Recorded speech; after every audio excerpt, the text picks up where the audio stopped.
Hi guys, welcome back to our channel. In case you're new here, my name is Maren. And I'm Maureen. Yeah, so in today's episode, we're going to be talking about, for those who don't know, Somalia has been integrated into the East African community. And what is the East African community? So this is like a trade agreement bloc that comprises of the countries that have agreed to trade in between each other. Yeah, and in this video, we're going to be looking at, to try and help you understand the meaning of the word East African community, the benefits that comes with being part of being a member of this bloc, and what it means for Somalia to have joined the existing members of the bloc, and like just long term how the situation is looking like for all the East African community countries combined. So leave us a comment to let us know what you think about this episode, and also if you have personal opinions on the East African integration for Somali, you can also leave them in our comment section. Remember to like, share and subscribe to this video so that you can be getting more of our episodes. So let's dive into it. Somalia has joined the East African community in a move intended to boost economic growth in the country. Somalia was admitted into the East African community on Friday as the 8th member of the bloc as it seeks to expand free trade across the region. The entry of Somalia, which has a population of 17 million, will boost the East African community market to more than 300 million people. What is the EAC and what does it mean when a country has been integrated? East African community guides the free movement of goods, people, labor, services and capital from one partner state to another, as well as the rights of establishment and residence without restrictions. There are freedoms and rights that a country stands to gain once you're integrated into the East African community. Such freedom and rights include free movement of goods, free movement of persons, free movement of labor or workers, right of establishment, rights of residence, free movement of services, free movement of capital. Somalia joins Kenya, Burundi, the Democratic Republic of Congo, Rwanda, South Sudan, Uganda and Tanzania in the bloc. This follows the Friday decision by the 23rd Ordinary Summit of the East African Heads of State in Arusha. Somalia's entry into the community is a product of negotiations as directed by the 22nd Extraordinary Summit.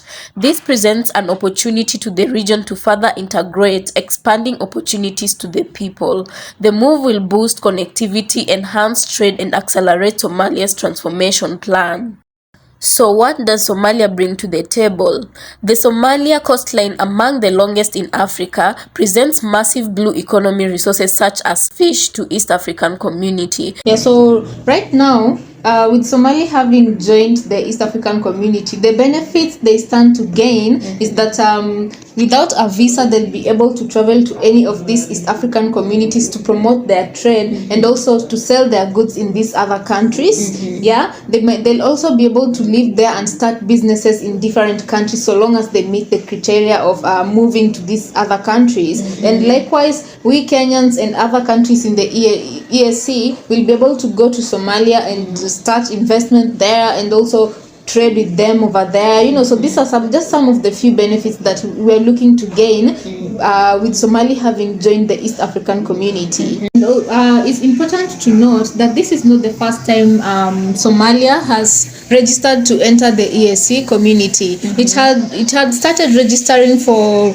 membership from way back in 2012, and it was declined. 2017 it was declined. 2016 it was also declined. And could you maybe tell us some of the reasons why they declined Somali joining the East African community? So when East Africa was first formed, the EAC, that was a time when only 3 countries were involved with the EAC. That was Uganda, Kenya and Tanzania.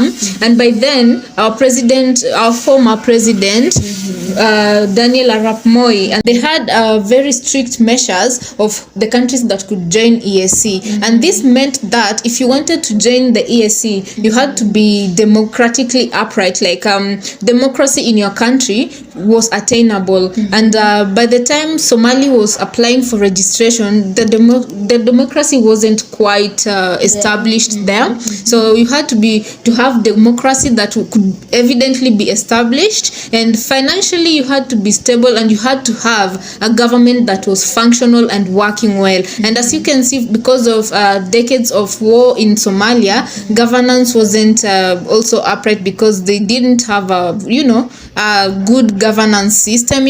So all those things, amongst others, were some of the biggest reasons why they couldn't join EAC in the beginning. So there's still some things that people are concerned about Somali joining in. Yeah, as much as there are very many voices that have come together and have supported this move of bringing Somali into the fold, a few people have objected to the decision to bring Somali into the fold, and they've questioned this, of course. And I believe before EAC could admit Somali into the fold, they had sent there a admission team, so that they could see if Somalia had checked the boxes for being admitted into the bloc.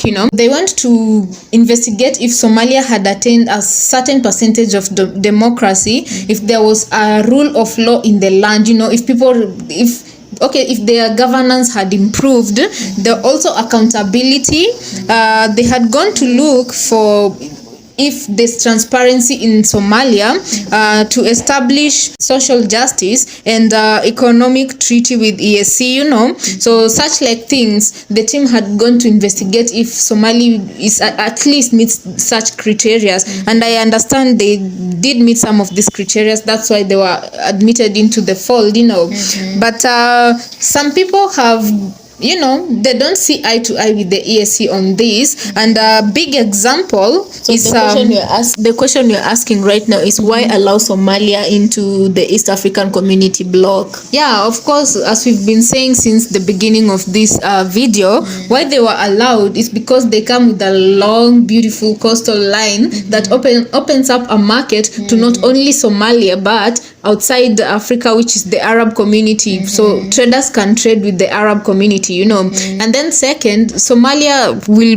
broaden the field of trade, because all the population of Somalia, of course, will be like a new market for traders of the EAC to take their goods there, So that is expansion of the market. So as we are going to be discussing, these are just the research we've put together. So if you have more questions, you can leave them on the comment section. Let's interact and talk about this issue.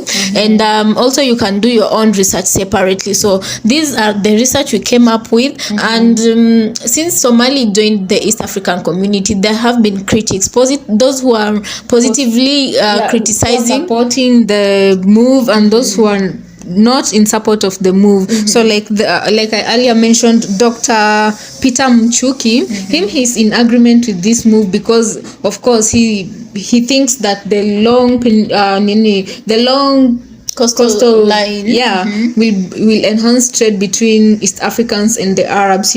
Also, there are those people who don't support this move, and some of the people who don't support this move are Professor Asimo Solomon Machwa. Is an expert in international relations and security expert. So in his opinion, he says that Somali should first clean up its house before it joins a bloc like EAC. So by first cleaning up its house, what does he mean? Anyway, let's go on. According to him, Somali has many challenges, including the drought that they are now facing. The drought that they are facing. Hence, the admission to the EAC doesn't have much benefit, as Somali's challenges outweigh the benefits they bring to the table. So in his opinion, he's saying that Somalia has way bigger baggages than the benefits it's bringing to the bloc, which is the coastal line and a new market. So let's stop and discuss this for a minute. So basically what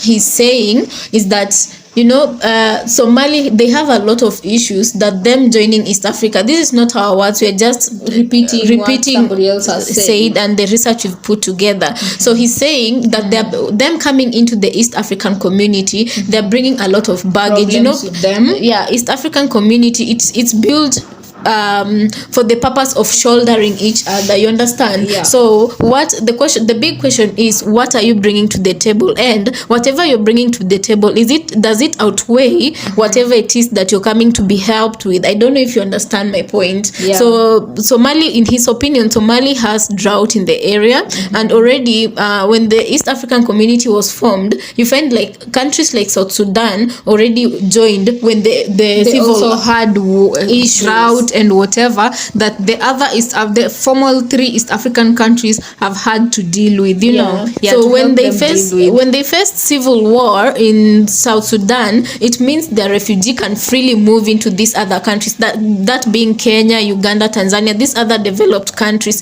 Hence government resources are being diverted into these kind of things to help the refugees and whatnot. So what Dr. Mchwa is saying is basically that Somali still has a lot of baggage for them to be admitted into the East African community, not our words. So they're saying you need to deal this drought that Somali is dealing with. What else has he said? There's piracy that Somali is dealing with. There's that factor of terrorism, the Al-Shabaab militia. When you admit Somali into East African community, you freely allow the good and the bad to come into these other countries, that being the good elements of Somali people and the bad elements of Somali people, meaning it's going to spread through this region, because when you're a member of the bloc, you don't necessarily need a visa. There's free movement for you in these areas. And another person who also spoke on the matter was Nguvi Kitui. So Nguvi Kitui is a former ambassador of Kenya to South Korea, to Korea. So he says Somalia shouldn't have been in a haste to join EAC, because joining EAC, they should have first undergone significant economic change. They should have restructured their political situation and should have focused on infrastructural development, which have not been done as well. So looking from an outsider's point of view, you can see how this situation will hinder trade in their region, and some people are saying that Somalis might gain from this deal more than the other EAC communities, so they're concerned about that. So we don't know, guys. You let us know on the comment section. Let us know what you think about this episode. Let us know what you think about Somali joining the East African community. Do you think it's a good thing? Do you think it's been a mutually beneficial thing to both the Somali country and the other East African community blocks? Let us know what you think. Because also financial experts have spoken also on this matter, and also they say that Somali needs to focus on upgrading the infrastructural system. This means transport system, better roads, railway system, and they reckon that Somali, they don't have that kind of heavy funding to be able to build all these things that are needed for easy trade, so some reckon that this burden might have to fall heavily on the existing East African communities. So if you're a Somali watching this, let us know what you think about all these issues that are being raised, and let us know your opinion on Somali joining East African community. So until next time, it's a goodbye for us for now. And if you manage to watch this far, please kindly consider subscribing and engage with us. Share this video, leave us a like. That's the best way to support our channel. Thank you so much for watching. Bye.